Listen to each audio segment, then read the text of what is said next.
Hey everyone, welcome back to LC Drone Solutions. My name is Lemire Carter. Today we're going to be looking at an article that has to do with the La Jolla residents out in San Diego. La Jolla Shores, to be specific, a beautiful coastal community. I think I've walked through it the last time I was in San Diego. They're concerned about drones potentially being used for burglaries. So the story is La Jolla Shores residents recently reported seeing drones hovering near their homes. Given the high-end nature of the area, some locals worry these drones might be used for more than just scenic aerial view. So they fear that these drones are being used to scope out properties for potential burglaries. Now, with the increase in drone accessibility and lower prices, I mean, any one of us could go out and purchase a drone from Walmart, go online to DJI's website or Skydio, whoever. It's no surprise that people are beginning to wonder what these machines are really doing in their neighborhoods. Even myself as a drone operator, I completely understand. It's easy to understand how people feel uncomfortable when they spot a drone hovering outside their window or over their backyard.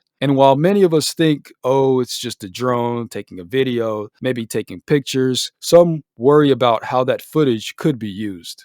So, this story comes by way of DroneXL.co. Residents fear burglars using drones to case La Jolla Shores residents, is what it's titled. Published November 8th by Hey Castelu. Let's jump into it.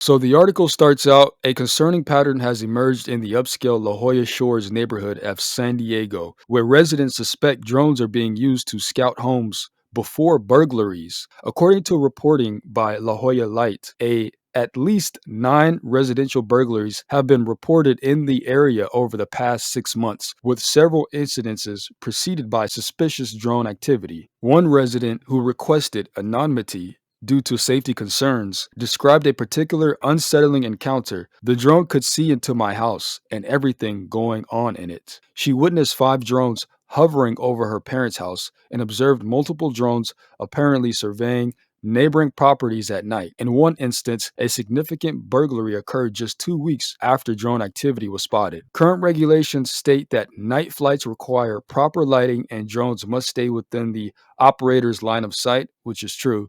Additionally, flying over private property without consent is prohibited when there is a reasonable expectation of privacy. Now, the FAA regulations permit drone operations at night without a waiver as of April 2021, provided certain conditions are met. One, anti collision lights. The drone must be equipped with anti collision lights that are visible for at least 3 statute miles. Also, proper pilot training for commercial operators who are operating under Part 107, such as myself. Now, regarding flights over private property, the FAA pretty much regulates the national airspace. I will say that operators should be respecting privacy rights and avoiding activities that could be considered invasive, even though the FAA pretty much regulate all airspace. At least try to be considerate and respect people's privacy. Let's get back to the article. San Diego Police Lieutenant Brian Brett acknowledges the challenge in establishing direct links between drone sightings and break-ins,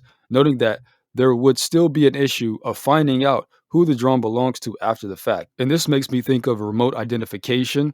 This was something that was implemented March, so this year, 2024, where all drone operators in the US are required to comply with remote ID regulations. And for all of you who don't know what this means drones must either have built-in remote ID capabilities or be equipped with an external broadcast module. Now, what San Diego Police Lieutenant Brian is saying, even with remote ID, challenges remain in linking a drone to its operator after an incident. While some California residents advocate for stronger drone regulations and the right to take down suspicious drones, federal law explicitly prohibits shooting down or damaging drones, which are legally classified as an aircraft. This leaves residents feeling vulnerable, with one stating, there is a feeling of insecurity and vulnerability and being violated.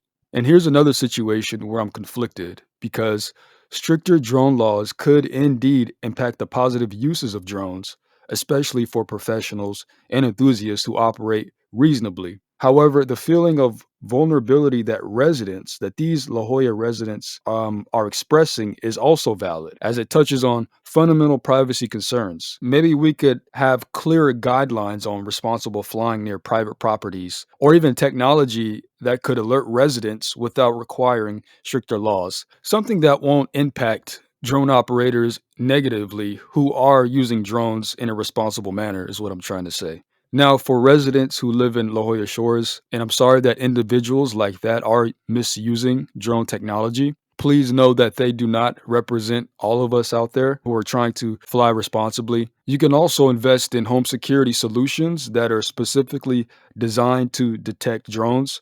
This situation in La Jolla Shores is a reminder that while technology like drones can enhance our lives in many ways, it also challenges us to consider our privacy and security. It's a balance that communities and regulators will continue to navigate as drone technology evolves. With that said, thank you guys all for tuning in. Be sure to subscribe to the channel and smack the like button as always. And with that said, I hope you all have a great rest of the day.